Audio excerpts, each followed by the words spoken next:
47 secondes, pas une de plus, un laps de temps presque insignifiant en apparence, mais qui a suffi à renverser durablement l'équilibre du pouvoir au sommet de l'État français, car à cet instant précis, Marine Le Pen venait d'achever avec une précision redoutable le piège qu'elle avait soigneusement préparé contre Sébastien Lecornu, le fixant avec ce sourire chargé d'assurance et de supériorité qui la caractérise, déjà certaine de l'issue, attendant presque avec impatience une reddition publique, imaginant sans difficulté ce Premier ministre de 39 ans détourner les yeux, hésiter, chercher ses mots, peut-être même trébucher sur une réponse maladroite devant toute l'Assemblée, une scène banale répétée tant de fois, sauf que rien ne s'est déroulé comme prévu, puisque Lecornu s'est levé avec lenteur, un calme presque déconcertant, puis a prononcé quelques mots qui ont immédiatement figé l'ensemble de l'hémicycle dans un silence lourd et total. Un silence qui n'avait rien d'un simple moment de pause dans un échange politique ordinaire, ni d'une joute verbale classique comme celle qui rythme chaque semaine le Palais Bourbon, mais bien d'un basculement historique où pour la première fois un nouveau leader osait affronter frontalement un ordre établi depuis des années et révélait sans détour que la domination sans partage du Rassemblement national au Parlement français touché à son terme définitif. Assemblée nationale Paris 15 janvier 2026. Pour Marine Le Pen, leader incontestée du Rassemblement national, cela devait être un autre spectacle facile de domination parlementaire totale. Pendant 3 longues années consécutives depuis les élections législatives historiques de juin 2022, la leader du Rassemblement national avait méthodiquement et patiemment construit sa position comme force absolument incontournable de l'opposition française. Toutes les grandes décisions politiques importantes devaient obligatoirement passer par son approbation tacite ou explicite. Les nouveaux premiers ministres successifs devaient composer prudemment avec elle, négocier longuement avec elle, parfois même s'humilier publiquement devant elle pour obtenir son soutien, ou au moins sa neutralité bienveillante. Une semaine avant le vote crucial de confiance dans son quartier général politique du 8e arrondissement de Paris, une réunion secrète hautement confidentielle avait eu lieu tard dans la soirée. Marine Le Pen était confortablement assise dans son grand bureau personnel au mur couvert de photos souvenirs de sa très longue carrière politique, entourée de ses plus proches conseillers politiques et de ses stratèges les plus fidèles. Jordan Bardella, jeune président du parti, était présent à cette réunion capitale, ainsi que plusieurs autres têtes pensantes influentes du mouvement. Ils analysaient tous ensemble méticuleusement la situation politique complexe, avec toute la précision méthodique d'une équipe militaire professionnelle préparant une bataille décisive majeure. « Ce Lecornu est un véritable problème sérieux pour nous », disait la leader du RN, en étudiant avec attention les derniers sondages d'opinion récents étalés devant elle sur la grande table de réunion. Il a beaucoup trop de confiance en lui pour un simple débutant en politique, beaucoup trop de soutien médiatique favorable dans la presse. Les Français commencent réellement à l'apprécier dans toutes les enquêtes d'opinion. Il faut absolument lui montrer très rapidement qui dirige vraiment ce pays, qui tient véritablement les rênes du pouvoir réel. Le plan stratégique élaboré méticuleusement cette nuit-là était relativement simple dans son concept mais redoutablement efficace dans son exécution. Prévu lors du vote parlementaire de confiance sur le budget 2026, il s'agissait de montrer publiquement au nouveau Premier ministre sa véritable place réelle dans les échiquiers politiques français extrêmement complexes. Marine Le Pen devait intelligemment utiliser toute son expérience parlementaire durement accumulée au fil des années, tous ses contacts internationaux soigneusement cultivés avec patience et toute son autorité politique solidement construite au fil des décennies pour dominer complètement ce novice de seulement 39 ans, tout juste sorti du ministère de la Défense où il s'occupait principalement de commandes d'armement et de relations avec l'État. L'humilier publiquement, méthodiquement, sans pitié devant toutes les caméras de télévision nationale, et ainsi rappeler très fermement à tout le monde politique parisien que sans l'accord explicite ou au minimum tacite du Rassemblement national, aucun gouvernement ne pouvait vraiment gouverner durablement et efficacement en France. Il est en politique depuis quelques mois seulement, expliquait patiemment Marine Le Pen à ses lieutenants fidèles avec un sourire confiant aux lèvres. Moi, je suis députée à l'Assemblée nationale française depuis juin. Je connais absolument chaque règlement par cœur, chaque procédure dans les moindres détails, chaque point faible de ces vieilles institutions. Il va très rapidement comprendre qui commande réellement ici dans cet hémicycle. La leader du RN était absolument sûr de son succès imminent et total. Pendant des années, tous les premiers ministres français, sans exception, était venu négocier discrètement avec elle bien avant les grands votes importants. Il cherchait systématiquement sa bénédiction politique, reconnaissait implicitement sa puissance parlementaire considérable. Édouard Philippe avait dû composer très prudemment avec elle sur plusieurs dossiers sensibles. Jean Castex avait activement cherché des compromis tactiques acceptables. Elisabeth Borne avait courageusement tenté de l'ignorer complètement et avait échoué lamentablement. Très rapidement, Gabriel Attal avait finalement fini par céder sur plusieurs dossiers politiques importants. Tous, absolument tous sans exception, avaient joué selon les règles non écrites mais parfaitement bien établies par le Rassemblement national au fil des longues années. Mais Marine Le Pen a commis une erreur d'appréciation monumentale, une grave erreur de calcul stratégique majeure qui allait lui coûter très cher politiquement. Elle n'a absolument pas compris que Sébastien Lecornu n'était pas du tout comme les premiers ministres précédents qu'elle avait connus et dominés. Le nouveau chef du gouvernement français avait passé tous les derniers mois, depuis sa nomination surprise en septembre, à observer très minutieusement la stratégie parlementaire complexe du RN, avec une inquiétude croissante, mais aussi avec l'œil analytique extrêmement aiguisé d'un stratège militaire chevronné formé aux tactiques les plus sophistiquées. Il voyait avec une clarté presque troublante comment Marine Le Pen tentait systématiquement de dicter unilatéralement les conditions aux autres groupes parlementaires, comment elle utilisait très habilement son expérience et son poids politique pour étouffer méthodiquement toutes les initiatives des autres leaders, comment elle traitait arrogamment l'Assemblée nationale comme son propre domaine réservé exclusif, son terrain de jeu personnel où elle imposait autoritairement ses propres règles. Et Sébastien Lecornu, cet homme réputé, calme profondément réfléchi, formé rigoureusement aux stratégies de défense les plus complexes, avait décidé qu'il était grand temps de changer fondamentalement les règles établies du jeu politique français. Mais quelque chose que personne ne savait pas, même les plus proches collaborateurs de Emmanuel Macron à l'Élysée, dans les couloirs feutrés de l'hôtel de Matignon le soir même de sa nomination officielle, le 9 septembre 2020, pas son cabinet officiel qui allait être nommé le lendemain, pas les traditionnels conseillers de l'Élysée qui auraient immédiatement rapporté chaque mot prononcé au président Macron. Non, trois figures discrètes, presque inconnues du grand public, mais redoutablement efficaces dans l'ombre des institutions. La première personne était Claire Dubois, 52 ans, une ancienne stratège parlementaire chevronnée qui avait travaillé dans l'ombre des institutions pendant 15 longues années. Elle connaissait chaque règlement obscur du Palais Bourbon par cœur, chaque procédure complexe, dans ses moindres détails, chaque faille potentielle du système parlementaire français. Monsieur le Premier ministre, avait-elle dit ce soir-là en ouvrant un épais dossier soigneusement préparé, Marine Le Pen a un point faible majeur qu'elle ne soupçonne même pas.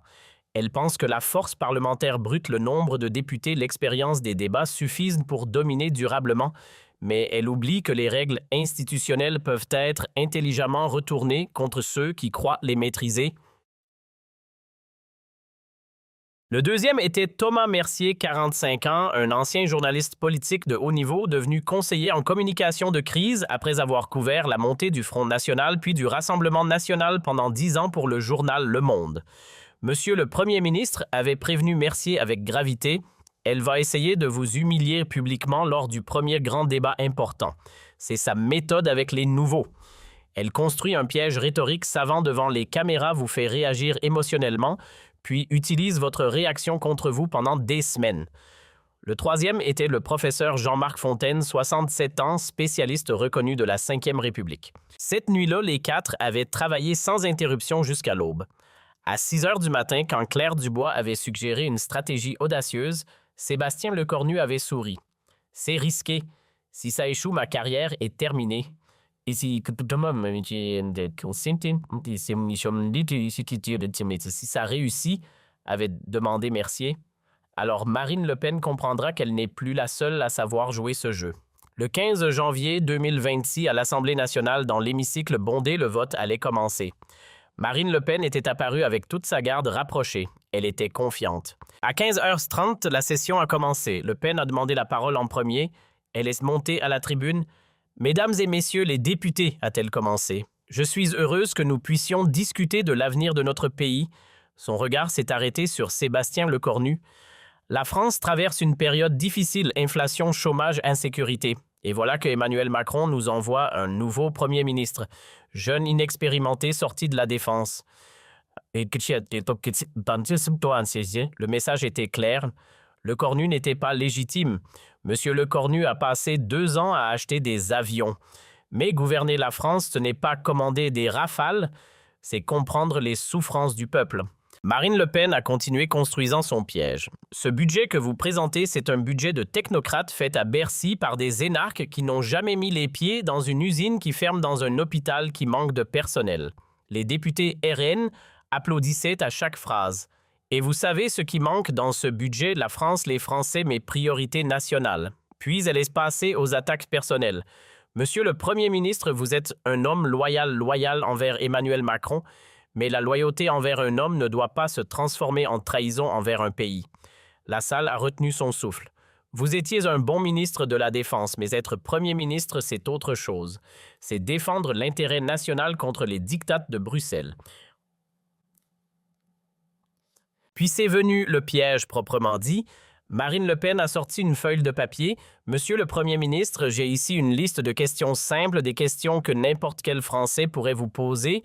Si vous ne pouvez pas y répondre, alors vous n'êtes pas qualifié pour gouverner ce pays. La salle était devenue silencieuse, même les députés de la majorité semblaient inquiets. Première question très simple, Marine lisait lentement, savourant chaque mot. Combien coûte exactement une baguette de pain en France aujourd'hui? Sébastien Lecornu ne répondit pas immédiatement. Il restait parfaitement immobile, le visage neutre. Il savait parfaitement que c'était un piège soigneusement conçu. Deuxième question élémentaire, quel est le salaire mensuel moyen d'une infirmière dans un hôpital public français? Le Pen souriait maintenant ouvertement. Elle sentait intuitivement que la victoire approchait rapidement. Troisième question importante, combien exactement de migrants clandestins sont entrés illégalement en France l'année dernière? Les questions continuaient impitoyablement, méthodiquement, chacune étant précisément conçue pour démontrer publiquement que Lecornu était complètement déconnecté de la réalité française quotidienne. Quatrième question, combien de nos agriculteurs ont fait faillite à cause des normes européennes en 2025? Cinquième question, quel est le taux de chômage réel dans les quartiers sensibles? Marine terminait chaque question en regardant Lecornu avec un mélange de défi et de mépris. Vous voyez parfaitement, mesdames et messieurs les députés, elle s'adressait maintenant à toute l'Assemblée avec une gestuelle théâtrale. Notre nouveau Premier ministre ne peut manifestement pas répondre à ces questions absolument basiques parce qu'il ne connaît tout simplement pas la France réelle, celle qui souffre quotidiennement. Il connaît parfaitement les bureaux confortables de Matignon, les salons luxueux de l'Élysée, les cocktails mondains de l'OTAN à Bruxelles. Mais la France qui souffre, la France qui travaille, la France qui résiste, il ne la connaît absolument pas. Le piège était maintenant parfaitement complet. Si Sébastien Lecornu répondait aux questions, ses réponses seraient vérifiées et critiquées. S'il ne répondait pas, il confirmerait qu'il était déconnecté. C'était un piège parfait, sans issue apparente. Alors voici très précisément ma proposition constructive. Marine Le Pen jouait maintenant sa carte finale avec une confiance absolue. Je propose officiellement que ce vote de confiance soit raisonnablement reporté de quelques semaines. Que M. Lecornu prenne le temps nécessaire pour apprendre à vraiment connaître la France. Qu'il aille dans nos usines, nos fermes, nos hôpitaux et quand il sera prêt, quand il connaîtra enfin notre pays, alors nous pourrons voter. C'était une humiliation publique monumentale. Le Pen suggérait essentiellement que le Premier ministre devait retourner à l'école. Et si M. Lecornu refuse cette proposition pourtant raisonnable, elle avait élevé la voix, alors nous voterons contre son budget et nous expliquerons aux Français pourquoi nous avons refusé de soutenir un gouvernement dirigé par quelqu'un qui ne les comprend pas. Marine Le Pen est retournée à sa place avec un large sourire de satisfaction. Tout s'était déroulé exactement comme prévu.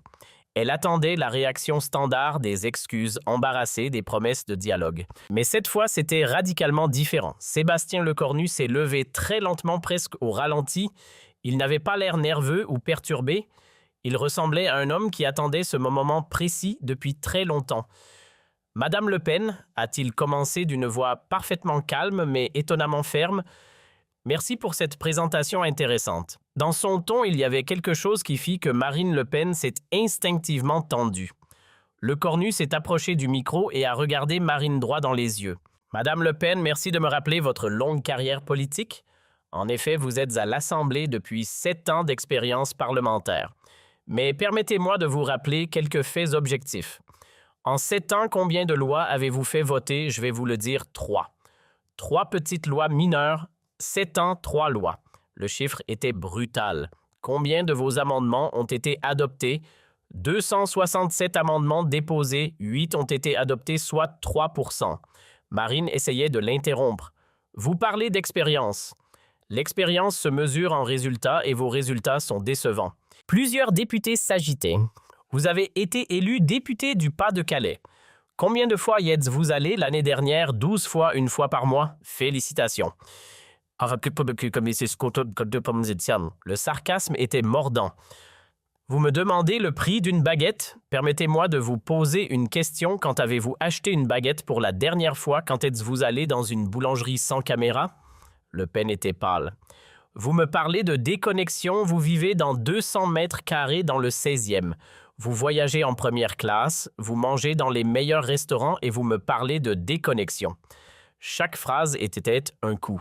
Regardons votre agenda de 2025. Combien de départements avez-vous visité? 23 sur 100. Moi, 67 départements en 2 ans. La comparaison était dévastatrice. Vous parlez des agriculteurs. Combien de temps avez-vous passé dans une exploitation en 2025 0 jours? Moi, 12 jours dans différentes fermes. Vous mentionnez les infirmières. Savez-vous que votre parti a voté contre la revalorisation des salaires? Les députés RN avaient arrêté d'applaudir. Et maintenant, parlons de votre proposition.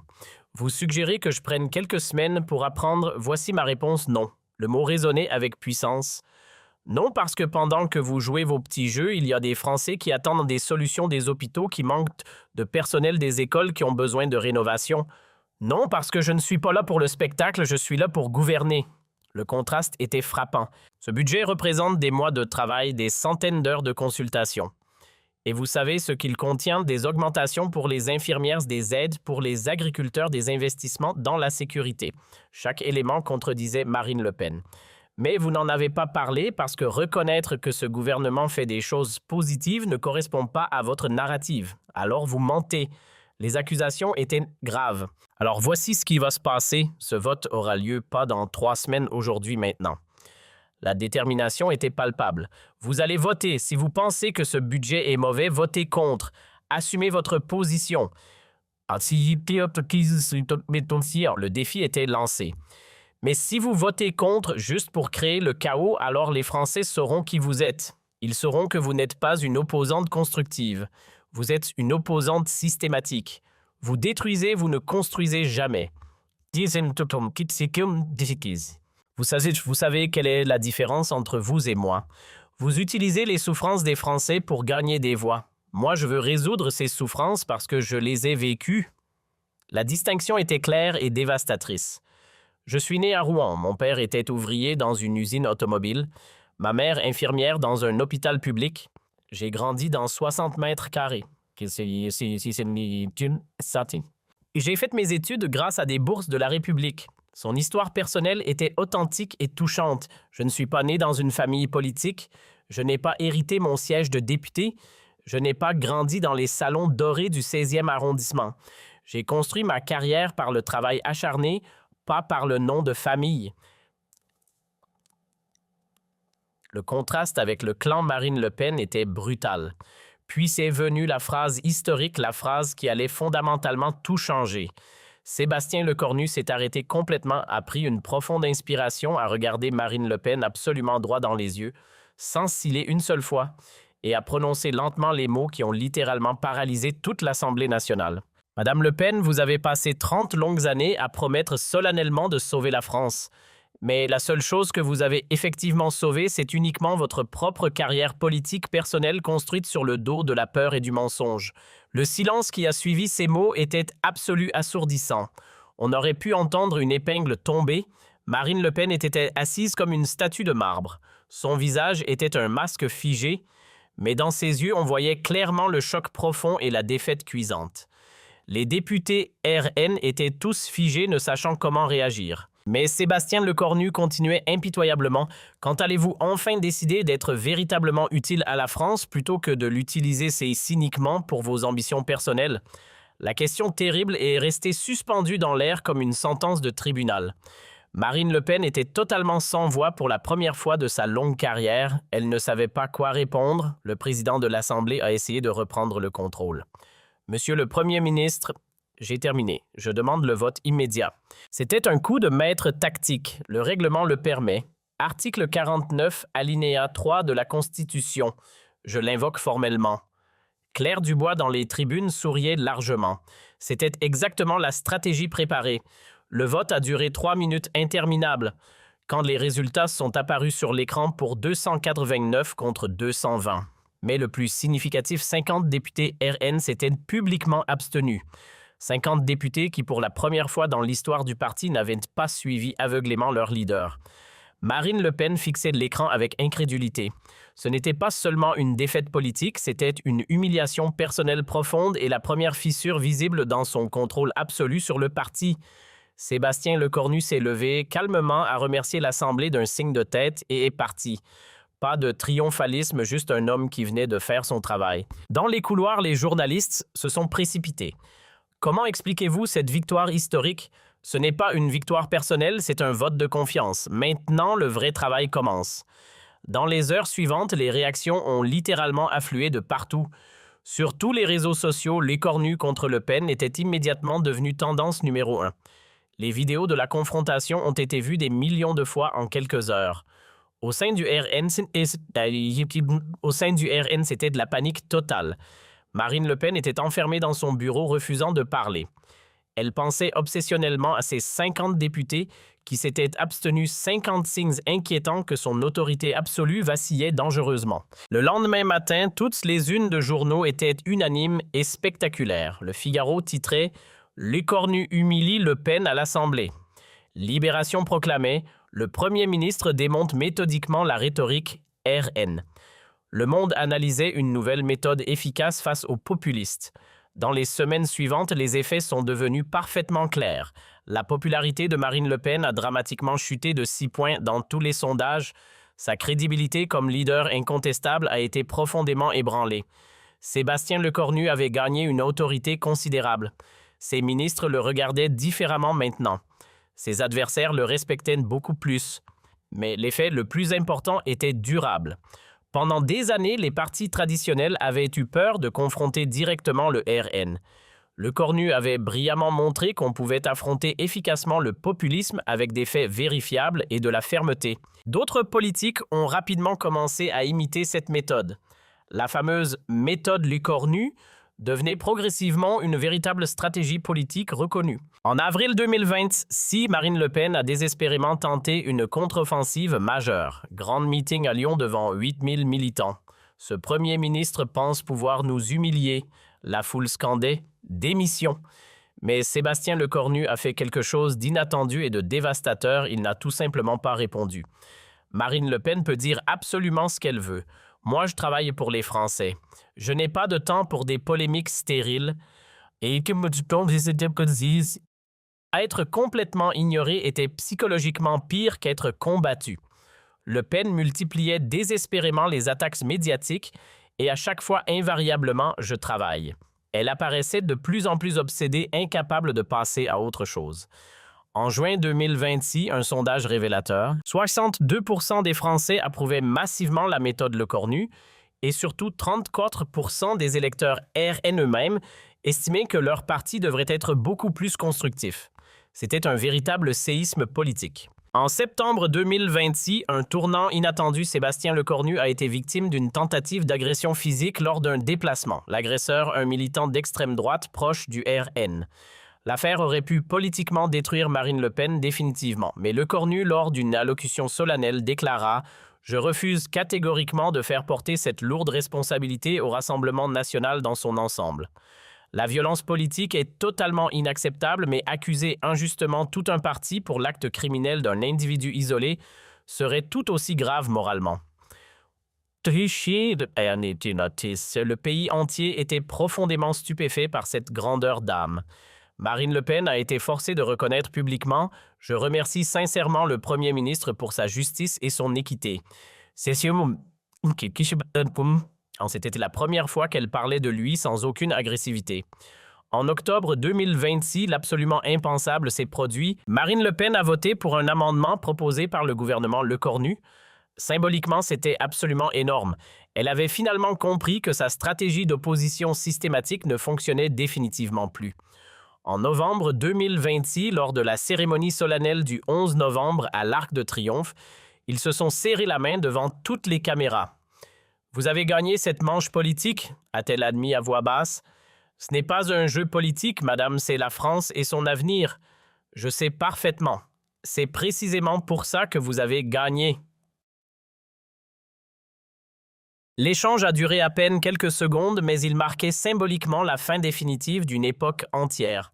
Aujourd'hui, exactement un an après les fameuses 47 secondes historiques qui ont changé la France, la politique française a profondément changé. Sébastien Lecornu est désormais plus fort que jamais. Marine Le Pen est considérablement affaiblie et de plus en plus contestée même dans son propre parti. Le débat politique national est devenu beaucoup plus factuel, nettement moins émotionnel et démagogique. Les jeunes politiques de tous bords étudient maintenant sérieusement le moment Lecornu dans les écoles de sciences politiques. Comment affronter efficacement le populisme avec des faits vérifiables? Comment garder son calme face aux provocations? Comment intelligemment retourner un piège contre son propre auteur?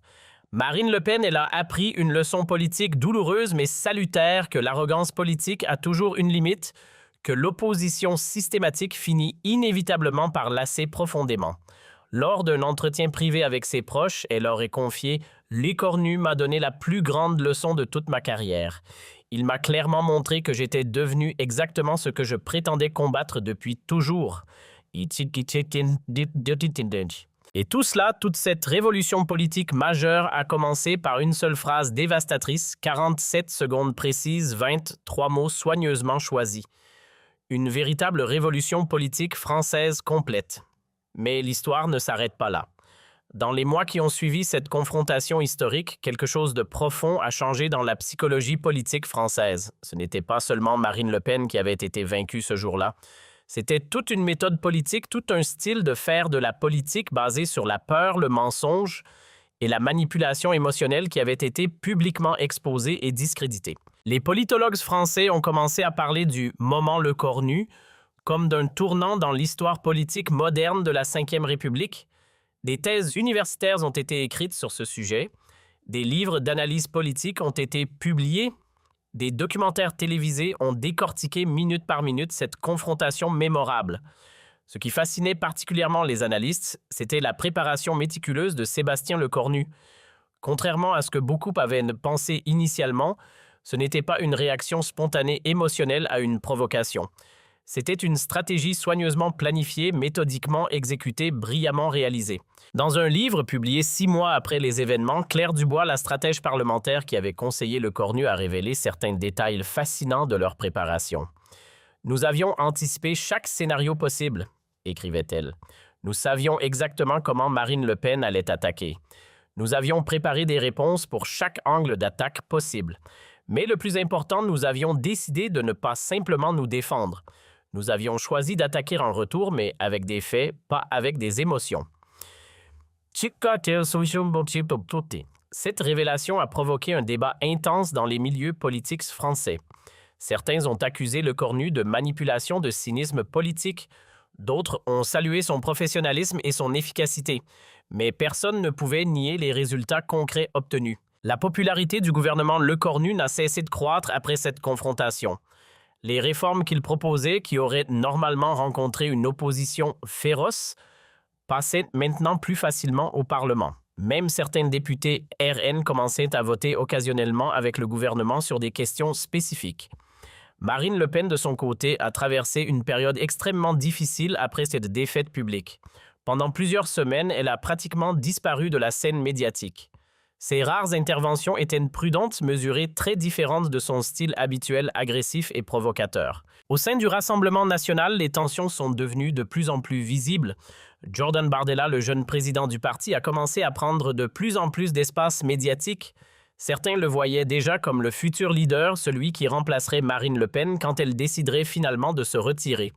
Les 50 députés qui s'étaient abstenus lors du vote de confiance sont devenus un groupe informel au sein du parti, réclamant une modernisation de la stratégie politique du RN. Ils argumentaient que l'opposition systématique ne menait nulle part, que le parti devait apprendre à être constructif, à proposer des alternatives crédibles, plutôt que de simplement critiquer. En décembre 2026, lors du congrès annuel du Rassemblement national à Nice, ces tensions ont éclaté au grand jour. Pour la première fois dans l'histoire du parti, Marine Le Pen a fait face à une contestation ouverte de sa ligne politique. Un jeune député élu pour la première fois en 2022 a osé la critiquer publiquement depuis la tribune. Madame Le Pen, avait-il dit courageusement devant une salle stupéfaite, « Nous vous respectons profondément pour tout ce que vous avez fait pour ce parti, mais nous devons être honnêtes. Notre stratégie ne fonctionne plus. Les Français veulent des solutions, pas des slogans. Ils veulent de la construction, pas de la destruction. Si nous continuons comme avant, nous allons perdre notre crédibilité. » La salle avait retenu son souffle. C'était du jamais vu dans l'histoire du RN. Marine Le Pen avait écouté en silence, le visage impassible. Puis, à la surprise générale, elle avait pris la parole non pas pour attaquer le jeune député, mais pour reconnaître partiellement ses arguments. « Vous avez peut-être raison », avait-elle dit d'une voix fatiguée. « Peut-être que nous devons effectivement évoluer. Peut-être que le monde a changé et que nous devons changer avec lui. » Cette déclaration avait fait l'effet d'une bombe dans le paysage politique français. Les médias ont parlé d'un tournant historique. Certains ont spéculé que Marine Le Pen préparait son retrait progressif de la vie politique. Pendant ce temps, Sébastien Lecornu consolidait méthodiquement sa position. En janvier 2027, lors de ses vœux présidentiels, Emmanuel Macron a publiquement salué le travail de son Premier ministre. Sébastien Lecornu a montré qu'il était possible de faire de la politique autrement, avait déclaré le président. Il a montré qu'on pouvait être ferme sans être agressif, qu'on pouvait défendre ses idées sans insulter ses adversaires, qu'on pouvait gagner des débats avec des arguments plutôt qu'avec des slogans. Mais cette reconnaissance présidentielle a également créé un nouveau problème pour Lecornu. Sa popularité grandissante a commencé à faire de l'ombre à Macron lui-même. Dans les sondages, les Français exprimaient plus de confiance dans le Premier ministre que dans le président. Cette situation délicate a ravivé les éternelles tensions entre l'Élysée et Matignon.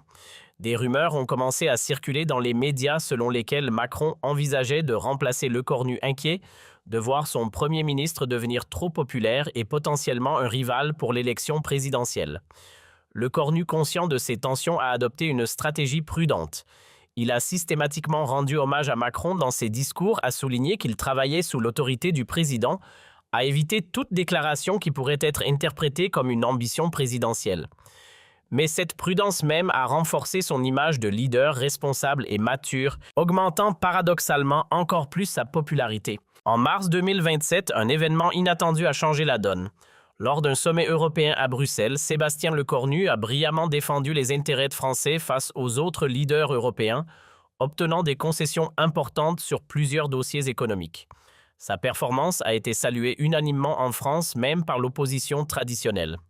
Le magazine Time l'a mise en couverture avec le titre « The New Face of French Politics », le nouveau visage de la politique française. L'article le décrivait comme un leader qui combine l'intelligence stratégique, le courage politique et l'intégrité personnelle, une combinaison rare dans la politique moderne. Cette reconnaissance internationale a encore renforcé sa stature en France. Les sondages de popularité atteignaient des niveaux rarement vus pour un Premier ministre, 67% d'opinion favorable. Même parmi les électeurs de droite et d'extrême droite, sa cote était remarquablement élevée. Marine Le Pen, observant cette ascension avec un mélange d'amertume et de respect, a fait une déclaration surprenante lors d'une interview télévisée en avril. « Lecornu est un adversaire politique », avait-elle dit. « Mais je dois reconnaître qu'il a changé quelque chose dans notre façon de faire de la politique. Il a montré qu'on pouvait être efficace sans être démagogue.